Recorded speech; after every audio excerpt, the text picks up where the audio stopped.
On this week's Eastern Conference edition of Locked On NHL, a legend retires. Patrice Bergeron announced yesterday that he's hanging them up, so we'll look back at his unbelievable career and then look forward at who the top centermen are going to be in the 2023-24 NHL season. That's all coming up on today's edition of the Locked On NHL podcast. It's your team every day. You're Locked On NHL, your daily podcast on the National Hockey League. Part of the Locked On Podcast Network, your team every day.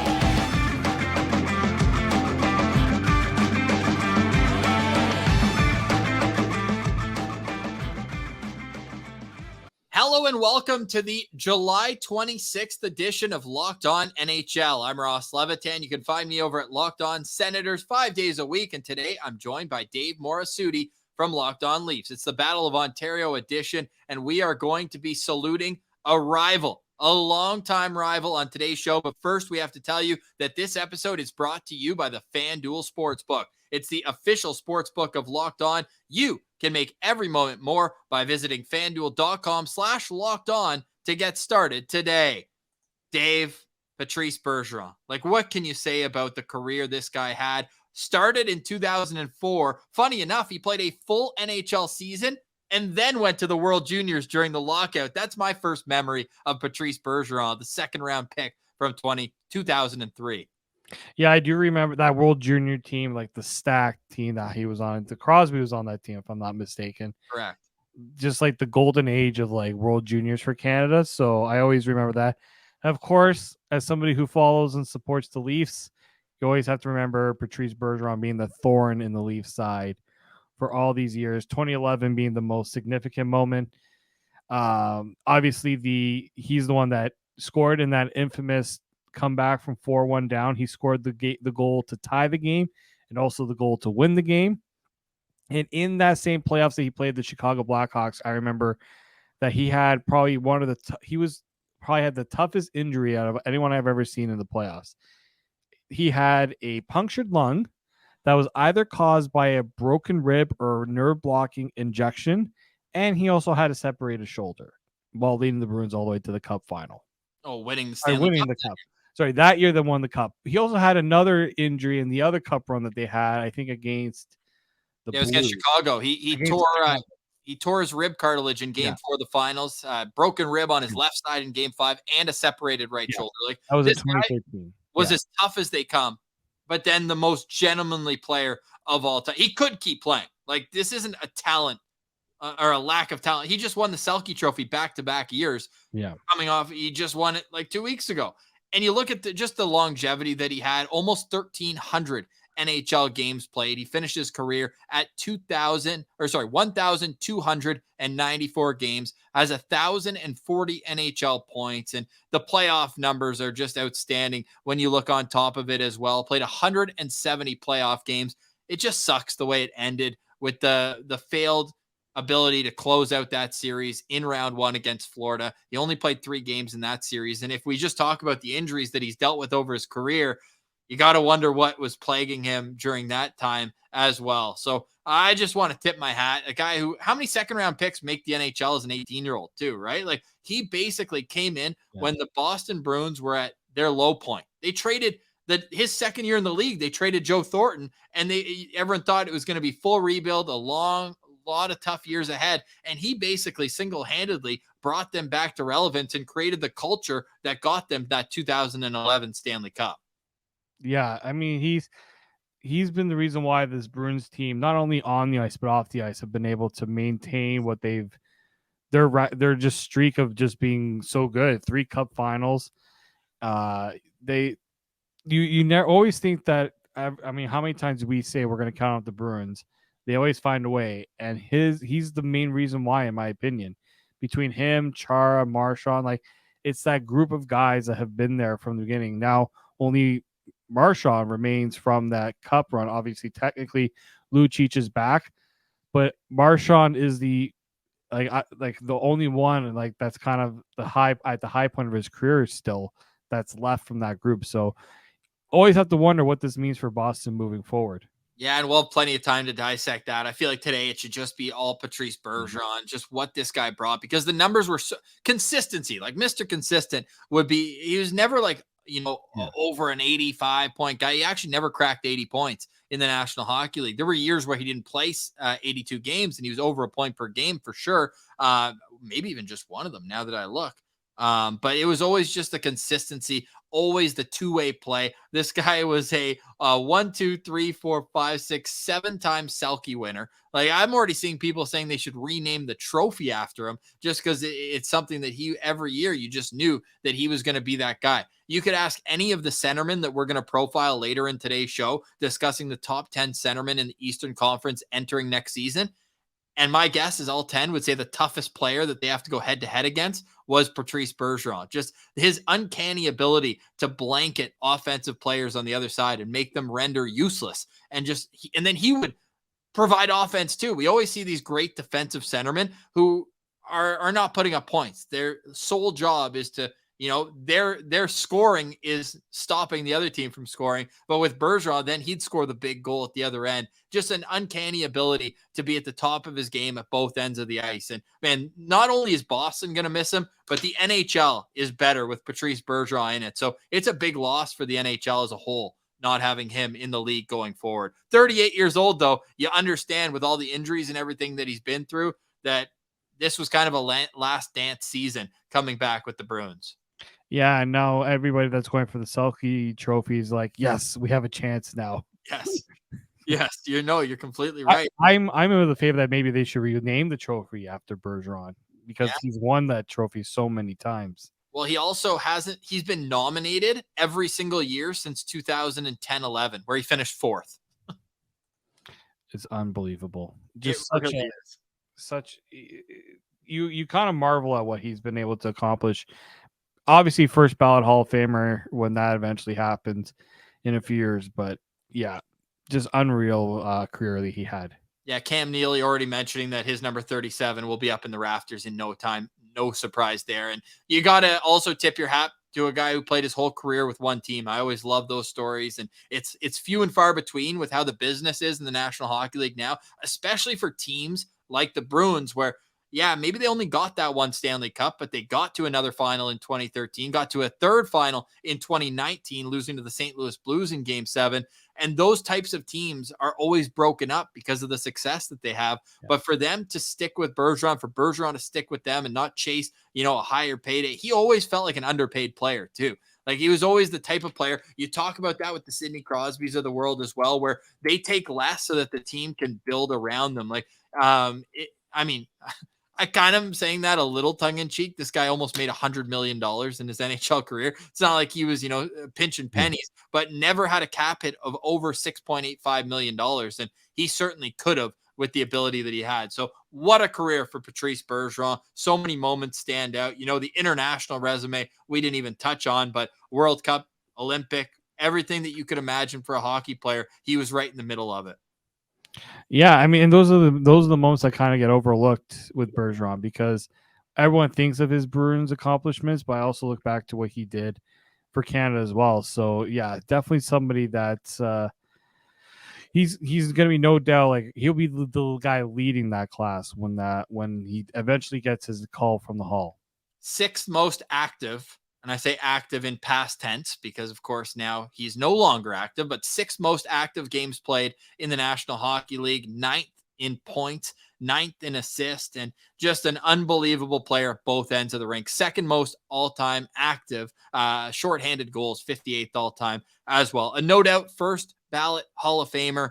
And Patrice Bergeron, we tip our hat and wish him the best in retirement. The NHL certainly will notice his absence in the years to come. For more on Patrice Bergeron's retirement, go check out Locked On Boston Bruins. I'm sure Ian McLaren will be all over that story over there. But we need to look forward at next season. The top 10 centermen in the Eastern Conference. This is a contentious list because we had to leave some pretty elite talents on the cutting floor when we are narrowing this list down to 10. So we'll discuss that next. You're listening to Locked On NHL.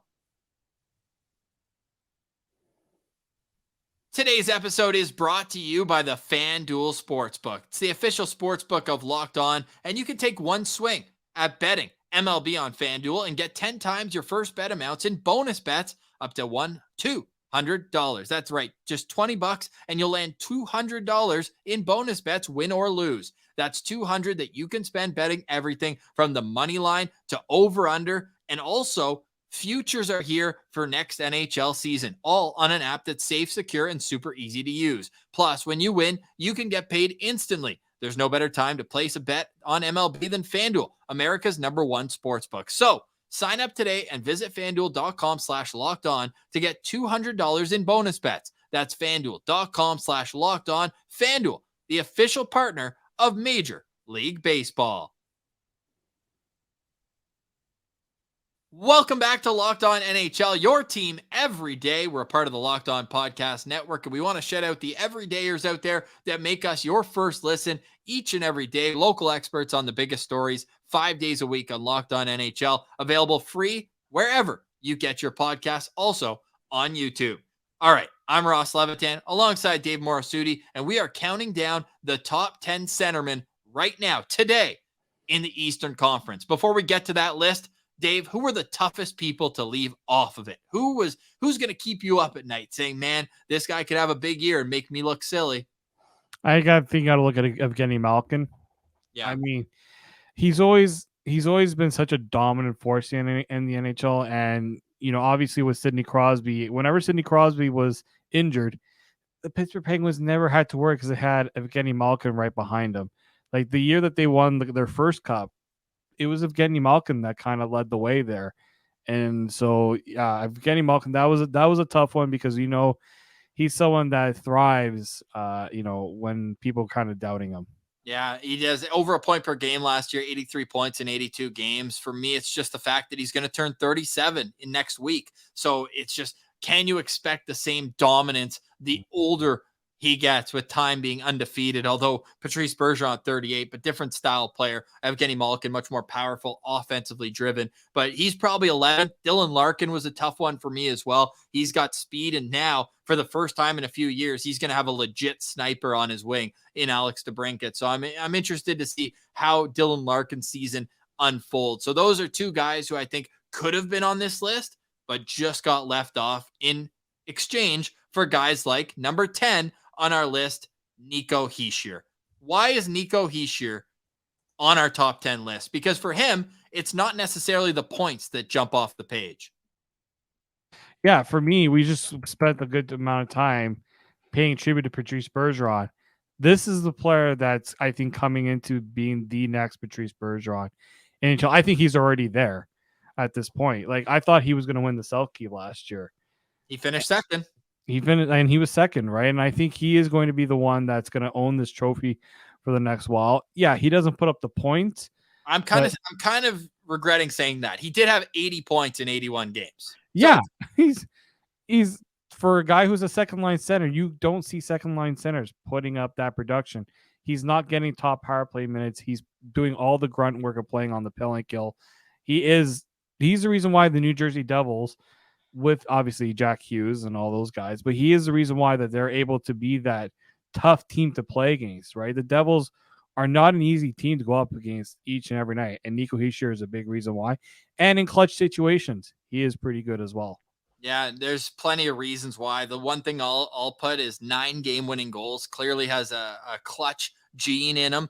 Only has 4 more power play goals than shorthanded goals last year. Had 3 shorties, and the even strength production at 57 points at even strength, to me, jumps off the page along with all the defensive attributes that he has. I think the sky's the limit. Former first overall pick, but it took him some time. And that's what I appreciate of these types of players, where they have these dips and development isn't linear. And I think that some of these high picks can take the pressure of that too deeply. But with Nico Hischier, he understood that things were going to get better. Of course, getting Jack Hughes and allowing him to slide down into that number 2 spot also helps. But Nico Hischier, heck of a player. He comes in at number 10 on our list. And I will say he's the only number 2 center on a team that's on this list. A little tease for what's to come. Coming in at number 9, we're staying in the tri-state area there. And we're going, is it the tri-state area? I think I might have mixed that up. The Battle of the Hudson River. How about that? Yes. We're going to go to the other side of the Battle of the Hudson River. Mika Zibanejad is at number 9. A bit of a power play specialist at this point, but man, is he special at it. He's had games where you think that, all right, this guy's like a superstar, where he puts up like 6 points in the game and 5-goal game. Yeah, 5-goal game and things like that. Like, and just also the best DJ in the NHL as well. But yeah, like Zibanejad is such an electric player. You know, I'm sure Ottawa Senators fans like yourself kind of know what Zibanejad has meant to the Sens, but also to the Rangers ever since they made that trade to acquire him. He's been their Mr. Consistent. Every year he's able to put up production. Yeah, a lot of it comes on the power play, but when you get those power play opportunities, you got to make the most of it. And he's got no shortage of weapons. Got him, you got Panarin, you got so many guys there in New York, and he doesn't get lost in the spotlight, that's for sure. 91 points in 82 games for Mika Zibanejad last year, a plus 25. Actually got some Selke votes, finished 16th in scoring, was the all-star for the second time in his career as well. Yeah, a lot of it is on the power play for sure. He had more power play goals than even strength goals last year, 20 versus 18. But still an elite talent. Big player, long stick, good skater, everything you want in a number 1 centerman, basically, Mika Zibanejad provides. Now we move to number 8, and this is an interesting player because there's a kind of a narrative that there's no stars on Carolina, that they just work so well as a team together that they all kind of elevate each other. But I'm here to tell you, Sebastian Aho is a star. This guy scores highlight reel goals. He's great defensively, and he comes in at number 8 on our top centers entering next season in the Eastern Conference. Yeah, he's a very underrated center for me in the NHL. There's a reason why the Montreal Canadiens put in an offer sheet for Sebastian Aho. We hadn't seen an offer sheet in so long for a player like this, and the Montreal Canadiens like, well, we're going to try it. Didn't really work out for Montreal. The Carolina Hurricanes are just like, yep, thank you. We'll sign that one pretty easily. And I'm very curious to see what his next contract is going to be like, because he is up for a new deal. A bit of maybe a down year by his standards, 67 points in 75 games, but you know, almost a point per game player in the playoffs. He had 81 points the year before that. I think, you know, the thing about Aho, when you play for a team like Carolina that relies a lot on structure and playing sound two-way hockey, you will sacrifice a bit of your offensive points to make sure that the team is finding success. And I mean, there's been no team that has, you know, looked really good in the regular season and just close to taking that next step as a contender than the Carolina Hurricanes. Something that I find really interesting about Sebastian Aho is his consistently high shooting percentage. In each of the last 4 seasons, he's had a shooting percentage higher than 16.5%. Like, this guy's one of the best snipers in the league, underrated even. But when you look at it, yeah, it's just consistently over his entire career, and that's counting when he was a 19-year-old rookie scoring 24 goals. His career shooting percentage is 15%. Goalies stop 85% of the shots that he takes on them in his entire career. So underrated shooter, but just a great two-way player and the number 1 center for a consistently dominant team in Carolina. So he comes in at number 8. Number 7, and I might get some homerism calls here, but I think Tim Stützle is just scratching the surface of what we're going to see from him. Stützle comes in at number 7 on this list. He was electric in a situation that wasn't great, where Josh Norris was being paid as the number 1 center last year. Tim Stützle still on his entry level. Norris goes down after 4 games, misses the rest of the season. Stützle, what does he do? How about 90 points? Leads the team and had the same points per game as guys like Sidney Crosby and others. So at 21 years old, going into next season, just scratching the surface, Tim Stützle comes in at number 7. Yeah, I mean, what he has done for Ottawa ever since he was picked 3rd overall, I think he's going to in not too long, he's going to try to challenge Leon Draisaitl as the best German player in the NHL.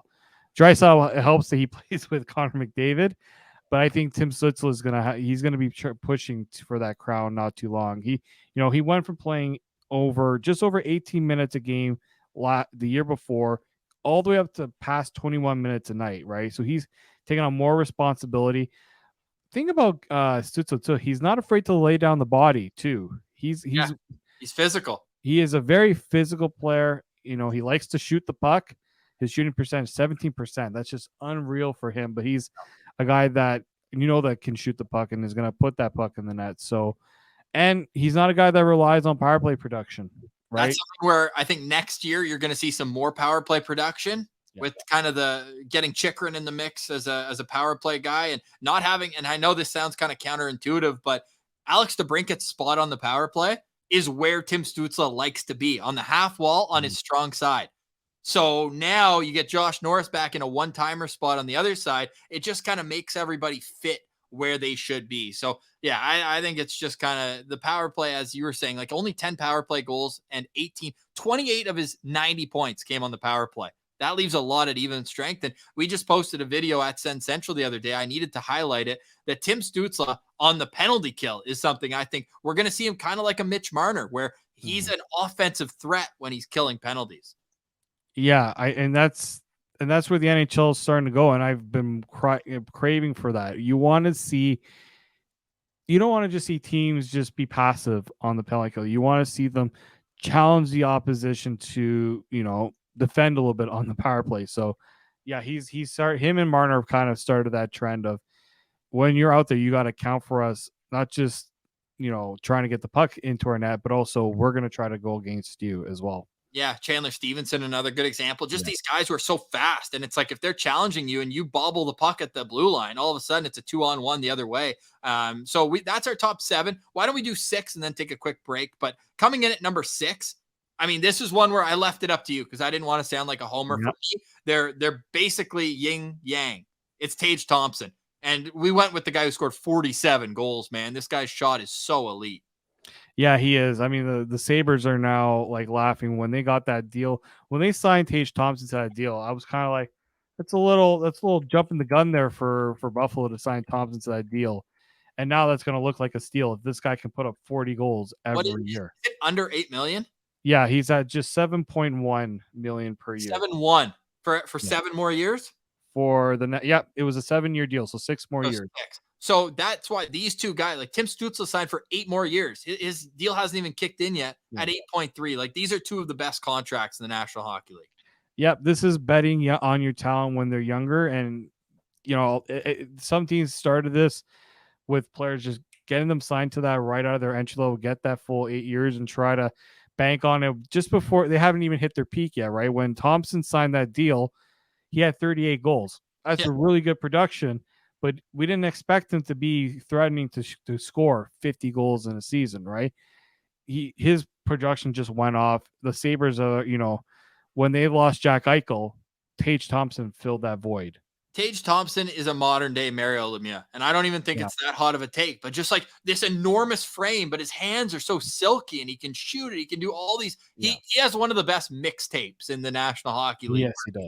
Like his highlight reel is absurd. Because you're like, how can a guy that big move like that? And you can expect him to shoot like that. But the way he moves and the way he picks pucks up off the wall, and his hands are just so friggin', they're unreal. So yeah, I'm happy that we put him ahead of Stützle for now. It's just he's got that separating quality where when he has the puck on his stick, everybody in the arena is just focused on him. What's he going to do next? I've seen him live. His presence on the ice, you just can't help but look at him when he is on the ice.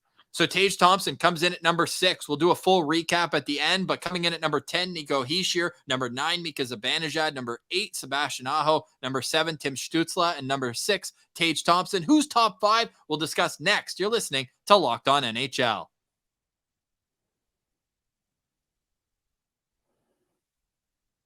Welcome back to Locked On NHL, your team every day. We're counting down the top 10 centermen in the Eastern Conference heading into the 2023-24 season. Let's get right to it. Number 5.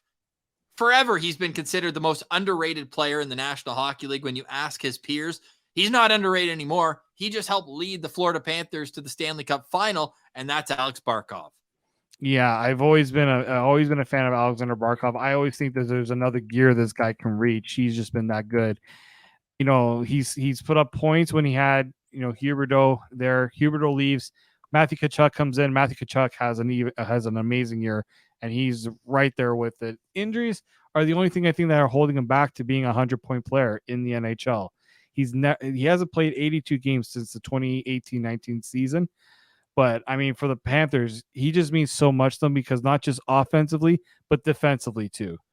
He is just that dominant to go up against and has very underrated offensive skills. That's for sure. He's another guy where obviously he's not happy Patrice Bergeron retired, but this is a guy who could be the Selke favorite now going in. He does have one in his trophy case already. He also has a Lady Bing, and he's just kind of your I'm going to do everything leader, captain of the team. He's 27 years old, will be 28 at the start of training camp. This is the prime of his career. And get this, only took 4 minor penalties last year. And he's playing the toughest matchups on the team. 8 penalty minutes last year. Absolutely ridiculous for him to be able to put up that type of production and not. He had more penalties in the playoffs in 21 games than he did all regular season, but he's just a ridiculous talent. Aleksander Barkov coming in at number 5. Coming in at number 4, talk about bringing a team to a Stanley Cup final. How about a 2-time champ? Braden Point comes in at number 4. I mean, Braden Point has been making teams look silly ever since he started becoming a star for the Tampa Bay Lightning. 3rd round pick. Everyone overlooked his size, right? And everyone's just thinking, oh, this guy's never going to be out to really anything in the NHL. He's one of my favorite players to watch on the Tampa Bay Lightning. You hear all about Kucherov sometimes, Stamkos with the one-timer. No, it's number 1 when we did defense last week. Right. But it's Braden Point to me. He is the most important player on that team. Some wonder why the Lightning may have not gone as far as they did in past years. It's because he hasn't been healthy. Like, especially in the playoffs, he was dealing with stuff, and he just continues to grind it out. He continues to find ways to be productive for the Tampa Bay Lightning. 50 goals. He had probably one of the quieter 50-goal seasons ever. Because you had Pastrnak score 60. So, 51, that's nothing. But 3rd-round pick, and he's signed to a really good deal, too. They got him in under $10 million a year. That's a player that on any other team, on a big market team, he's getting way more than that. Way more than that. Like, it's not even close. And we talk about how Barkov only had 4 minor penalties last year. Mm-hmm. Braden Point had 1 minor penalty and then 1 major penalty. Got in a fight with Mikey Asimont in a game in San Jose where he also had 2 goals. This guy is so good, so silky. I got to see him live once last year, and he scored one of the goals of the year against Montreal right around Christmas time. It was ridiculous. Undressed the whole team, put them in the rafters, and that's the type of electric skill you're going to get with Braden Point year after year. He's also in his prime here. He'll be 27 for the majority of next season, and any given night, this guy can beat you by himself. 95 points last year, and also 9 game-winning goals. Does start a ton in the offensive zone. 64% of his starts were in the offensive zone. But, man, I think also you're going to see him even take another step next year. So Braden Point comes in at number 4 on our list. All right, number 3. I think this could get contentious here, especially between fans of, Pittsburgh, New Jersey, even Toronto, Austin Matthews we got to get to. But coming in at number 3, Sidney Crosby. Sidney Crosby's coming in at number 3, and I think age is the only reason why. Eventually has to slow down a little, right? It wasn't last year. Had 93 points, was a star. He had to really carry that team, especially early on when Malkin was out. Another guy, or not Malkin, sorry, but they did have other injuries early on in the season, and Crosby was just, up to his old tricks. Best backhand in the league, taking his team, winning games single-handedly. Couldn't get him into the playoffs. It was kind of right down to the wire at the end of the season there. But even last time he was in the playoffs at 10 points in 6 games. He's not going anywhere. No, he's not. And I will be sad the day that Sidney Crosby's just not able to entertain us like he has. The best backhand in the NHL, I think, of all time. I always call him like a 4th-line grinder. He just happens to have the best skill in the league.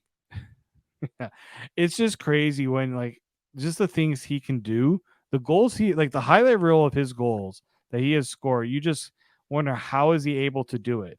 He's just so good at just doing the small things right. I think we were robbed of a few of his prime years when he was dealing with those concussions, but it's amazing that he was able to get back and become the player that he still is. The determination of him. Remember, he first started out in the league, he was a pure playmaker. Then he decides, you know what? I want to be a goal scorer. Boom, 50 goal scorer.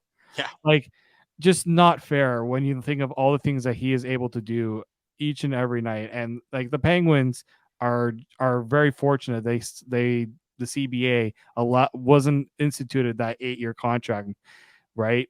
Before they signed him to that lucrative long-term extension, one of those deals that He's I'm still sure. on it, isn't he? No, is he still Nope, on it? he is still on that deal. It's crazy when people wonder how the Penguins were able to stay as competitive as they did.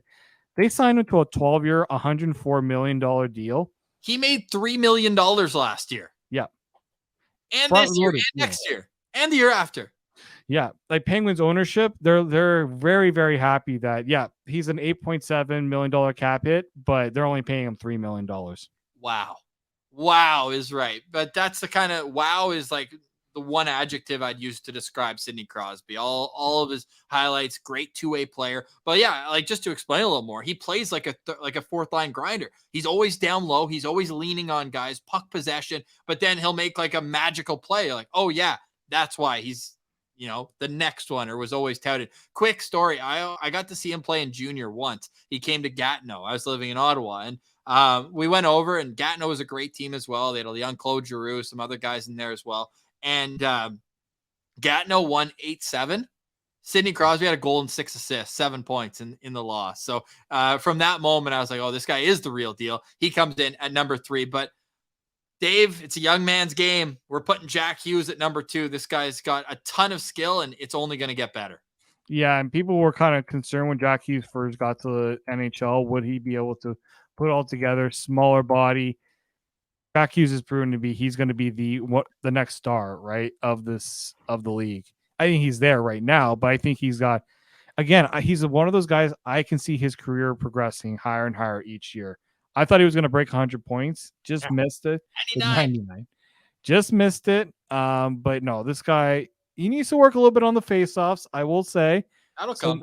I'm sure somebody will say, "Oh, he can't win faceoffs." But I think he went from 56 points to 99 points. Actually, unbelievable. When you see the progression that he has made, and he's playing for a coach like Lindy Ruff. He's not an easy coach, old school coach, and he's finding ways to make his star shine. And so, I think we're going to be seeing Jack Hughes be the leader of that Metro division for years to come. And he's a superstar. Like, he has that superstar qualities, tossing sticks into the crowd after game-winning goals. Like, he is a marketable star, and the NHL needs more of them. Jack Hughes comes in at number 2 on our list of top centermen in the NHL. Another marketable U.S. star, Austin Matthews. Dave, the floor is yours. The guy who has been under the spotlight of the Toronto media, Toronto fan base, and he has delivered. And I think this guy should have had 50 goals in every single season, maybe other than his rookie year. But what guy comes in and scores 4 goals in his first NHL game? Yeah, and he got the full Leafs experience because they lost the game. Yeah, they did.